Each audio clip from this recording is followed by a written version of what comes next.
ഇത് ഞാൻ ആത്മാർത്ഥമായിട്ട് എഴുതിയതാ.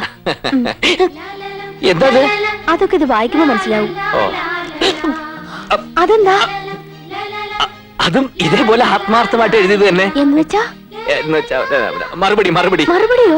അതിനത് വായിച്ചു നോക്കിയില്ലല്ലോ. വായിച്ചില്ല, എന്നാലും നേരത്തെ മറുപടി ഞാൻ എഴുതി വെച്ചു. എന്നാലതിന് തന്നേക്കേ.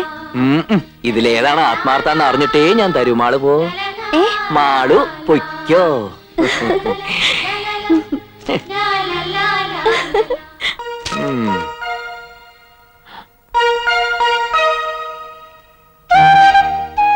എന്റെ പ്രേമേട്ടന്, എന്റെ പ്രിയപ്പെട്ട പ്രേമേട്ടന്. എന്റെ ഈശ്വര, ഓ, ഇതൊന്നും അത്ര കാര്യാക്കാനില്ലടാ. കാണാൻ കൊള്ളാവുന്ന ഡ്രൈവറെ കാണുമ്പോ സാധാരണ പെമ്പിള്ളേർക്ക് തോന്നാറുള്ള ഇതൊക്കെ. അവർക്ക് കളിക്കാൻ ഒരു പാവയാണ് ആവശ്യം. നീ അതുപോലെ അങ്ങ് നിന്നു കൊടുത്താ മതി.